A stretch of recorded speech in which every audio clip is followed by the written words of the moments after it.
J'ai découvert l'opéra en très grande partie grâce à mon épouse, Claire, qui est très musicienne, qui préside les Philharmonies musicales de Reims et qui m'a vraiment un peu mis au monde dans le domaine musical. Je l'ai connue quand j'avais 24 ans, elle était au Conservatoire de Genève, elle jouait de la viole de gambe et du violoncelle, et donc c'est avec Claire que j'ai évolué dans la connaissance de la musique.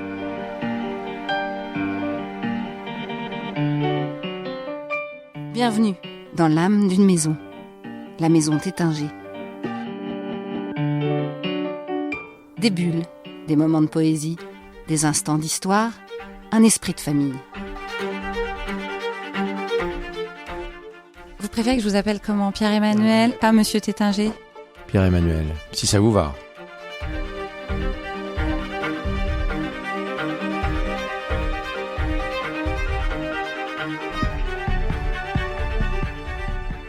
Pierre-Emmanuel Tétinger nous emmène à l'opéra.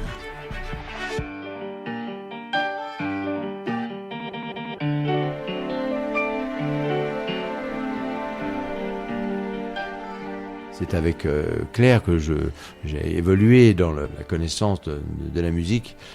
Et aussi parce que mon père, s'il n'avait pas fait de la politique ou des affaires, probablement, d'après ce que j'entendais de ses frères et sœurs, il aurait été pianiste, parce qu'il jouait très très bien du piano. Et puis après, lorsqu'il a rencontré ma mère, elle a senti que le piano allait prendre une trop grande place, et elle a préféré prendre la place du piano. Donc mon père n'a plus jamais joué au piano, je l'ai entendu une fois ou deux, mais j'ai vu qu'il était évidemment extrêmement doué, très romantique, très sentimental. Il aimait beaucoup la musique tzigane ou la méditation de Thaïs de Massenet, où il avait une âme très romantique. Et puis il aimait beaucoup Mozart. Donc ce qu'il aimait dans Mozart, entre autres, au-delà de son génie musical, il me disait toujours: j'aimerais avoir le même enterrement qu'un personnage comme Mozart, qui rentrait au cimetière, il pleuvait, finalement le corbillard était seulement accompagné par son chien. Eh bien, finalement, on a pu faire un peu la même chose pour mon père, mais c'est une autre histoire que je vous raconterai un autre jour.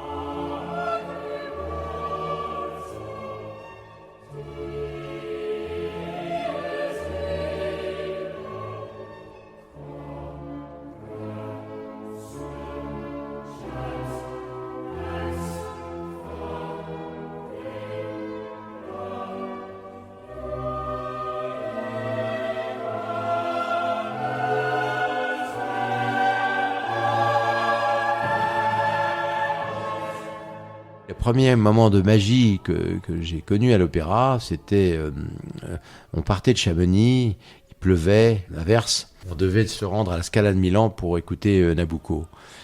Et j'ai pris des risques fous, on a failli se tuer 5 ou 6 fois durant le voyage entre Chamonix et Milan, pour arriver une seconde avant la fermeture des portes, si je peux dire, et pour écouter cette opéra qui avait été dirigé par Riccardo Muti, et où on a eu le sentiment, Claire et moi, on se tenait la main, d'être au paradis.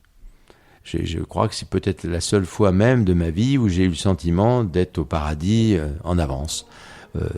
Si tant est que j'aille un jour au paradis, ce qui n'est pas une certitude, je pense faire un tour par le purgatoire, parce que je suis croyant, ça serait normal.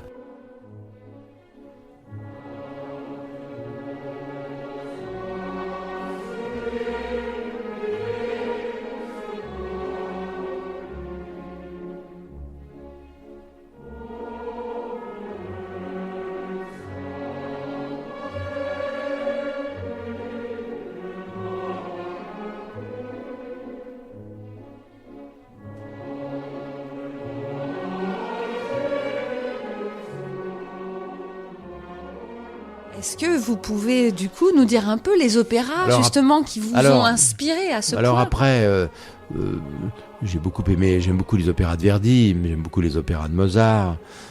bien sûr. Et puis, il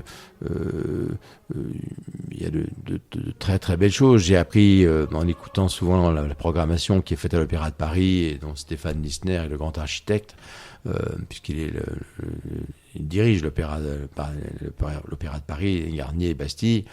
Je me suis rendu compte après que il y a la partition, il y a la composition, il y a le musicien, mais il y a aussi la mise en scène, il y a la chorégraphie. C'est tout un monde, l'opéra. La musique en est une partie. La musique, c'est un petit peu comme en cuisine, les premiers ingrédients. Mais après, il y a tout. Il y a la présentation, il y a l'art du chef. Et donc, c'est toute une série de métiers d'art qui rentrent en ligne de compte, ce qui fait que l'opéra a un côté enluminé et illuminé quelque part, qu'on ne retrouve pas forcément quand on écoute une violoncelliste jouer une suite de Bach. C'est tout aussi beau, où il n'y a pas de compétition sur la beauté, mais c'est différent. Donc, après, j'aime les opéras accessibles. Comme tous les grands opéras de Verdi me touchent. Wagner m'a touché. Maintenant, c'est un peu trop puissant pour moi.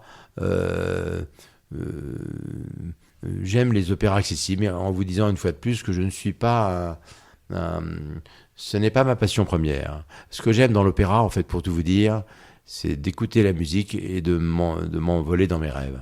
Voilà, je suis très peu concentré sur l'histoire elle-même, qu'on peut lire maintenant quand on est à l'opéra. Non, moi je m'évade immédiatement. Je suis un amateur d'opéra de fond de classe, comme à l'école où j'étais un cancre, et je me mettais au fond près du radiateur. J'ai un peu ça encore à l'opéra. Je m'évade très vite. Pour moi, l'opéra est un moyen de m'évader mieux, plus loin, plus vite, d'une façon enchanteresque.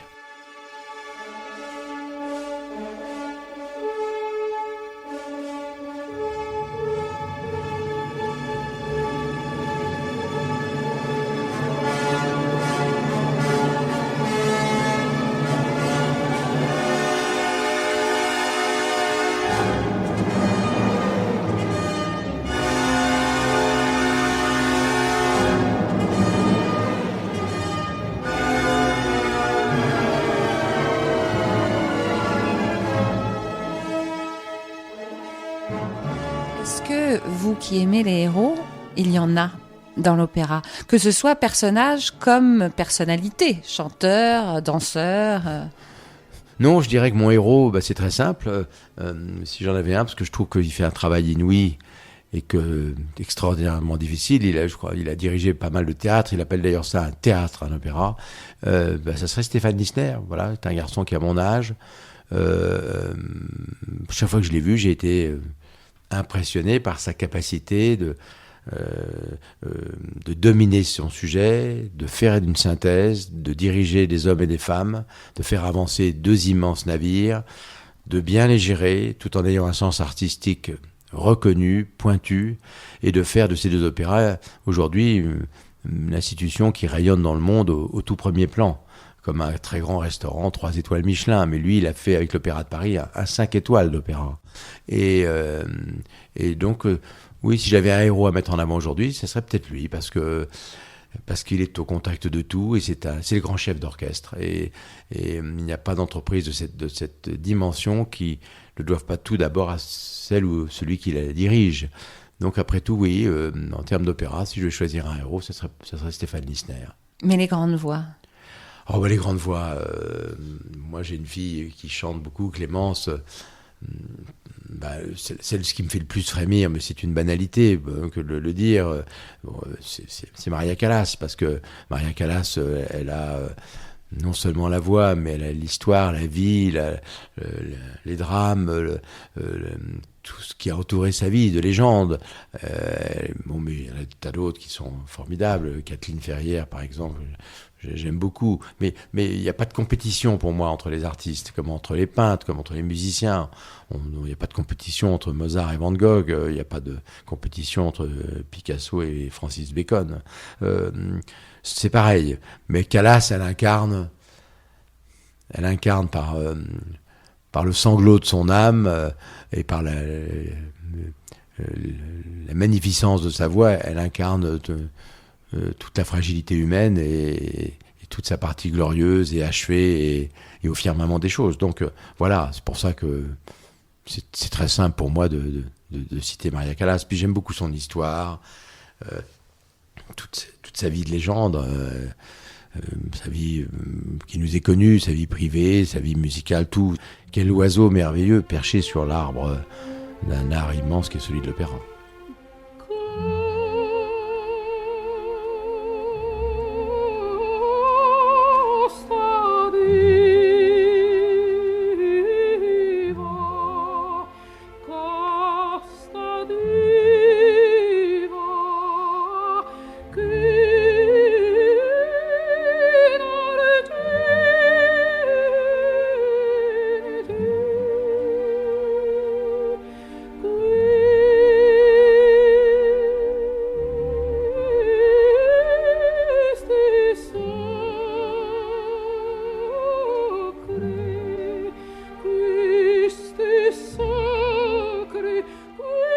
L'opéra a un lien avec l'amour, bien entendu.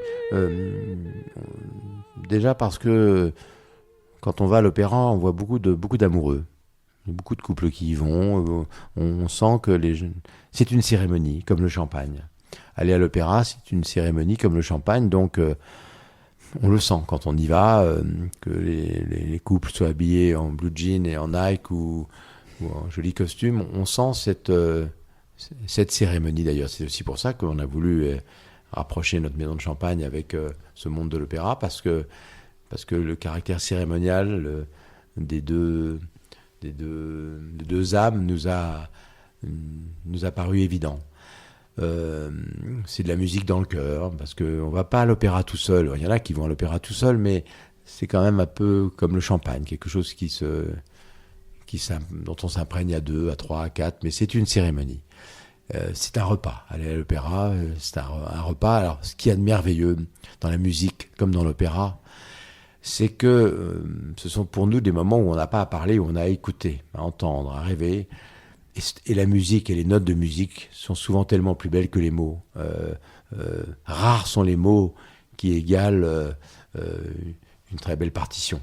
Ça, j'en ai toujours été convaincu. Donc, quand on va dans un lieu de musique, de belle musique, de grande musique, et non pas un lieu de bruit, on a le sentiment qu'on est au-dessus des mots et qu'on s'élève dans la cérémonie.